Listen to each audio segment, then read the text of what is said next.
Hello friends, எல்லாருக்கும் வணக்கம். இன்றைக்கி நம்ம பார்க்க போகிற ரெசிபி புளியோதரை. புளியோதரைனா எல்லாருக்குமே ரொம்ப ஃபேவரட்டான ஒன்று. அதுவும் கோவில் புளியோதரைனா எல்லாருக்கும் ரொம்ப பிடிக்கும். அந்த மாதிரி ஸ்டைலில் நாம் இன்றைக்கி புளியோதரை பண்ண போகிறோம். வாங்க எப்படி பண்ணலான்னு பார்க்கலாம். புளியோதரை பண்ணுறதுக்கு ஃபஸ்ட்டு நாம் புளியோதரை பொடி ரெடி பண்ணிடலாம். இதுக்கு கடுகு, மிளகு, எள்ளு இது 3 1 டேபிள் ஸ்பூன் அளவுக்கு எடுத்துக்கலாம். 1/4 டீஸ்பூன் வெந்தயம் எடுத்துக்கலாம். தாளிக்கிறதுக்கு கடுகு, உளுத்தம்பருப்பு, 1 டேபிள் ஸ்பூன் அளவுக்கு கடலைப்பருப்பு, 5 காஞ்ச மிளகாய், 3/4 கப் வேர்க்கடலை எடுத்திருக்கேன். உங்களுக்கு வேர்க்கடலை எவ்வளோ தேவையோ அவ்வளோ எடுத்துக்கோங்க. நீங்கள் இது கூட கொஞ்சமாக பெருங்காயத்தூள், 1/4 டீஸ்பூன் மஞ்சள் தூள், தேவைக்கேற்ப மிளகாய்த்தூள், 1/2 டீஸ்பூன் வெல்லம், கொஞ்சமாக கருவேப்பிலை. புளியோதரை பண்ணுறதுக்கு ஃபஸ்ட்டு நாம் புளியோதரை பொடி ரெடி பண்ணிடலாம். இதுக்கு நாம் எடுத்து வச்சுருக்கிற கடுகு, மிளகு, வெந்தயம், எள்ளு இது எல்லாத்தையுமே நம்ம பவுட்ரு பண்ணிடலாம். கேஸ் ஆன் பண்ணி இந்த மாதிரி ஒரு ஃப்ரையிங் பேன் வச்சுருக்கேன். பேன் சூடானதும் நம்ம ஆயில் எதுவும் யூஸ் பண்ண வேண்டாம். எடுத்து வச்சுருக்கிற எள்ளை போட்டு நல்லா பொரித்து எடுத்துடலாம். ரொம்ப நேரம் ஃப்ரை பண்ண வேண்டாம். எள் வெடிக்க ஆரம்பித்ததும் இந்த மாதிரி ஒரு பவுலில் ட்ரான்ஸ்ஃபர் பண்ணிடலாம். அடுத்து நம்ம எடுத்து வச்சுருக்கிற கடுகை போட்டு பொரித்து எடுத்துடலாம். எதுக்காக எல்லாத்தையும் தனித்தனியாக போட்டு பொரிக்கிறோன்னா, ஒவ்வொன்றும் பொரிகிறதுக்கு அதோட டெம்பரேச்சர் லெவல் மாறுபடும். சிலது சீக்கிரமாக பொரிஞ்சிடும், சிலது பொரிகிறதுக்கு நேரம் ஆகும். அதனால் இந்த மாதிரி நம்ம தனித்தனியாக போட்டு பொரிச்சு எடுத்துக்கலாம். இப்போ கடுகு நல்லா வெடிக்க ஆரம்பிச்சிருச்சு பாருங்கள். ஓரளவுக்கு எல்லாமே நல்லா வெடிச்சிருச்சு. இந்த டைமில் நம்ம இன்னொரு பவுலில் ட்ரான்ஸ்ஃபர் பண்ணிக்கலாம். அடுத்து நம்ம எடுத்து வச்சுருக்கிற மிளகை போட்டு பொரிச்சிடலாம். மிளகை பொரிக்கும்போது ரொம்ப கேர்ஃபுல்லாக இருக்கணும், ஏன்னா மேலே வெடிச்சிரும். பாருங்கள், நல்லா வெடிக்க ஆரம்பிச்சிருச்சு. இப்போ இதை இன்னொரு பவுலில் போட்டுடலாம். இப்போ வெந்தயம் போட்டுக்கலாம். வெந்தயம் ரொம்ப பொரிச்சிடக்கூடாது, கசப்பு தன்மை வந்துடும். லைட்டாக கலர் சேஞ்ச் ஆனதும் நம்ம எடுத்துடலாம்.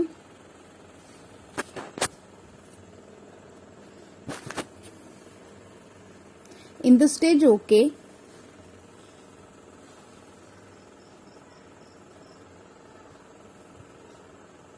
இப்போ இது எல்லாத்தையும் ஒரு மிக்ஸி ஜாரில் போட்டுடலாம்.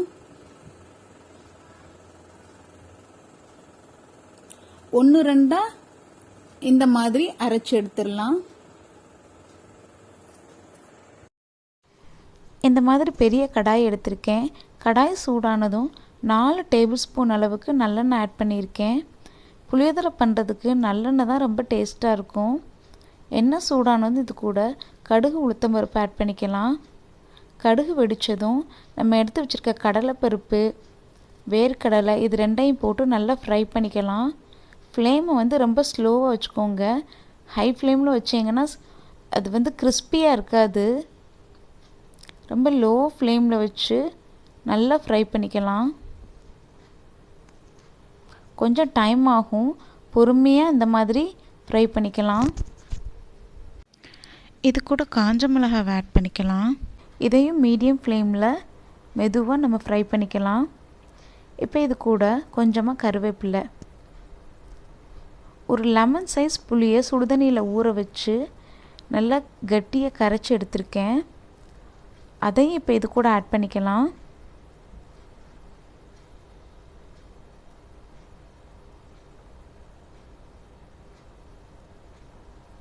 நல்லா கொதிக்கணும். அந்த புளியோட பச்சை வாசனை எல்லாம் போகணும். இந்த மாதிரி நல்லா மிக்ஸ் பண்ணிக்கோங்க.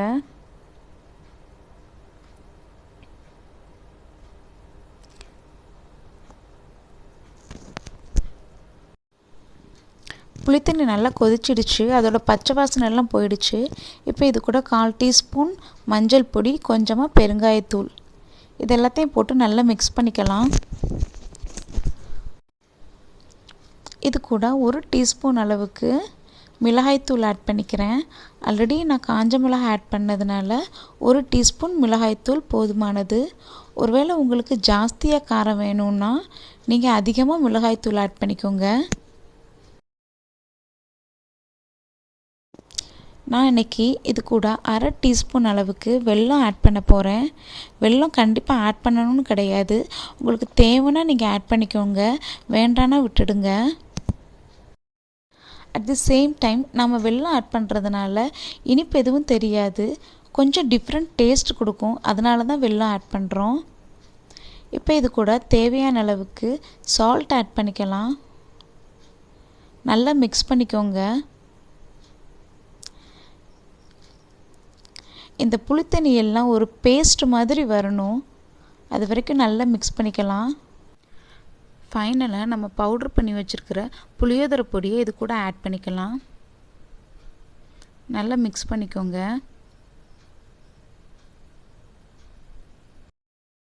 இந்த மாதிரி புளியோதரை பேஸ்ட் பண்ணி ஒரு டப்பாவில் போட்டு மூடி வச்சுட்டிங்கன்னா 2-3 வாரம் ஆனாலும் கெட்டு போகாது. நமக்கு எப்போல்லாம் தேவையோ அப்போல்லாம் எடுத்து யூஸ் பண்ணிக்கலாம்.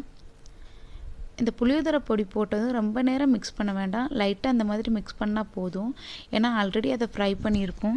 மறுபடியும் நம்ம ஃப்ரை பண்ணோன்னா கசப்பு தன்மை வந்துடும். இப்போ இது கூட ரைஸ் ஆட் பண்ணிக்கலாம்.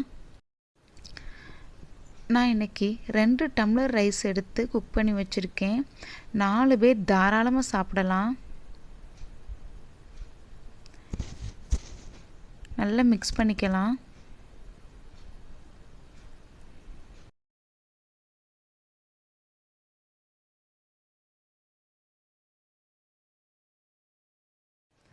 பாருங்கள் ஃப்ரெண்ட்ஸ், சூப்பரான புளியோதரை ரெடி ஆகிடுச்சு. பார்க்கவே எவ்வளோ அழகாக இருக்குது பாருங்கள். டேஸ்ட் பண்ணி பாருங்கள், இன்னும் சூப்பராக இருக்கும். கண்டிப்பாக நீங்களும் இந்த ரெசிபியை ட்ரை பண்ணி பாருங்கள், உங்களுக்கும் பிடிக்கும். உங்களுக்கு இந்த ரெசிபி பிடிச்சிருந்ததுன்னா மறக்காமல் நம்ம சேனலுக்கு சப்ஸ்கிரைப் பண்ணுங்கள். தேங்க்யூ.